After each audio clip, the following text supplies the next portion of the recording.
question for you. How long would it take for you to quit your job if your boss really did not support you? How long would it take for you to quit your job if you were trying to say something important and people were not paying attention to you? Not only that, they were texting, they were on Snapchat, Instagram, TikTok, and clearly not paying attention.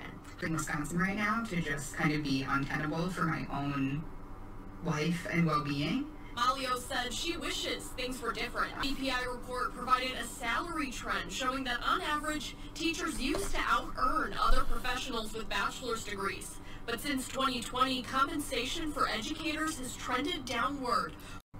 Up and hit, up and pinch. And she jumped behind me and was choking me. Students attacking teachers is a disturbing trend. We have a problem. I promise you, when I say that I teach the best students in the county and still lose sleep, how do I quantify that I have the best students in the county? I teach homeschooled students. Okay? I teach students whose parents are pretty dialed in. I teach children who don't necessarily have a chip on their shoulders. I teach children who want to learn. And I'm concerned. Why am I concerned? I think I'm concerned because they are so distracted. They walk around with the amount of computer power in their pocket that we didn't have back in high school, and even my own children. Like, I was in high school in the 80s. My own children were in high school, or homeschool high school, in the mid 2000s, like 2009 to 2013. And the amount of technology my kids had can't even hold a candle to what is available to these kids now. There's just always something else to do with their brains. There's just always something more mentally stimulating. The trends and the jokes change. They're just rapid fire so fast that I can't even keep up with what the phrase of the week is. These kids are inundated by media. And honestly, they're enjoying themselves. And so, can someone teaching math and science and history and language arts compete with that? Somewhat. But, it's a hard sell. So, my mom was a teacher back in the 1980s. She'd been a nurse, and then she went back to school when I was around 11 and got her teaching degree. And my mom taught, I promise you, the worst kids in the county when we lived in New York State. She taught children who had been abused in their homes. She taught children who had been trafficked by their parents. She taught children who had been through the ringer. And the behavior that those kids had then, flipping a desk on my mom, she got injured a couple of times. Just very contentious classroom. I'm starting to see that in your everyday classroom now, as evidenced by the video that I just showed. What my mom was dealing with in the worst case scenarios when she was a teacher is what everyday teachers are dealing with now, some 40 years later. In my homeschool program, I've made it a point to hire younger teachers this year who understand the distractions and understand the media and understand what the kids think are popular and things of that nature. And I've seen some success with that in the past year. But the kids from 10 years ago who are the teachers now don't understand the refusal to do what's been asked, Like, you'd be like, hey, kid, do this worksheet tonight when you get home. Hey, kid, practice this math. Do this Khan Academy lesson. Do these things. And then next week, we're going to be able to review these things. They, by and large, don't do it. And so, starts out the year with 2 kids not doing it, and then 4 kids aren't doing it, and 6 kids aren't doing it, and then 8 kids aren't doing it. And by the end of the year, by the end of the year, there are kids who want to show good grades, and so now they're like needling you, grade this, grade this, grade this, grade that, when they've been dragging their feet all year, and now they expect their failure to do their work to be an emergency on your part. And still in yet I have the sweetest kids. So if I'm dealing with an educational lethargy in the sweetest kids I've ever met, I can't even begin to imagine what the everyday teacher is getting in the everyday kid. I know a lot of teachers who have tapped out.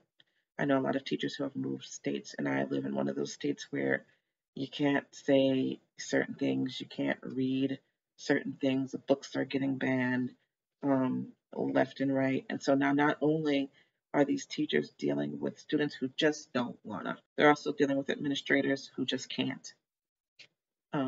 And so where does that leave teachers? Well, it leaves them sick and tired and quitting. And I don't blame them. Now, as I tell my students, do not present me with a problem without some kind of solution. Don't just walk over to me and problem vomit all over me, and then walk away. Like, if you're coming to me with a problem, then you need to have thought about this. And now we can move on and have a discussion. And I've thought about it. And if we go back to the technology, because the fights with teachers is over the kids' technology being taken by and large. Like, teachers are getting seriously beaten for daring to take technology away from students, right? The child's attention because technology, and children are failing and not doing their homework because of their technology. So we've got technology and it's not going anywhere. It's not. So we've got to work with it somehow. I haven't figured that part out yet. But I'd love to have this conversation back and forth.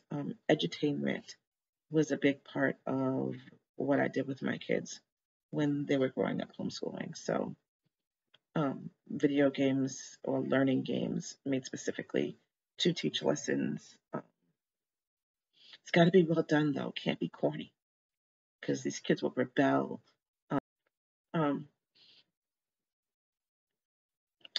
I feel like we have to utilize this technology into the classroom, which each kid has their phone.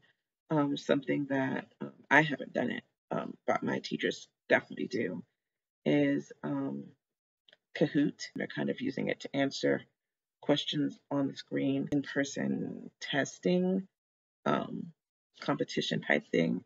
Really excites them and really makes them turn their brains on. Can't do that every class. We have to spend some time on instruction and practice, right? But that seems to be cool, and that seems to be a way to go. For my children who struggle to write, my dyslexic children, I highly recommend using text-to-speech and things of that nature. Utilize that technology in their pocket. If there's a huge tome I want students to read and they're hesitant, I highly recommend children who are slower reading, I recommend them doing a book on tape while tracking with the book. I find as many ways as possible to integrate technology into what they're doing, and that does make them a little more prone to do the work.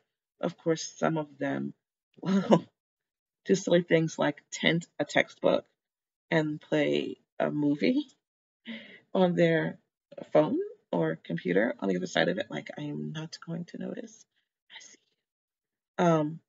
But by and large, I think we, the adults in the room and the adults at home, need to get together and figure out time off for the iPhones and smartphones so that we can get some studies and drills done. And also, I think we need to figure out how to best utilize that technology because I'm of the opinion that considering how fast technology has rolled over the last 4 decades, that in the next decade or two, we can't even imagine what it's going to be like. So, what do kids need to know? They have a calculator in their pocket. They need to know how to use it. They need to know the theories behind how to do the harder maths with a calculator, but the calculation is still there, right? They need to know truth from fiction because history, um, your earth sciences, not your sciences that involve math, but your earth sciences, your biological sciences, minus medicine. Um, a lot of these things can be accessed. All this information can be accessed at the drop of a hat instantaneously. So, what do they need to know? They need to know how to read. They need to know how to take in this information and then decipher if it's good information or bad information. They need to know how to check sources um, and to be able to discern when something's inconsistent or just plain untruthful and how to find that correct information. Like these are the things that children need to know more than anything else. And so I don't have all the solutions, but I know that school, the way it goes right now, is not working. Even homeschooling, kids are struggling thanks to the technology that they have. And I don't recommend taking it from them. I recommend tempering it, but I don't recommend taking it. And so we have some things to figure out, don't we? Hey kids, wow, can you believe it? We've almost made it to the end of the school year. I've learned so much from my students. But sometimes the classroom can feel like a battlefield, an a war between teachers and kids. And now, as we reflect on the 2023 to 24 school year, we just wanted to come together with a special message for our students. Y'all won.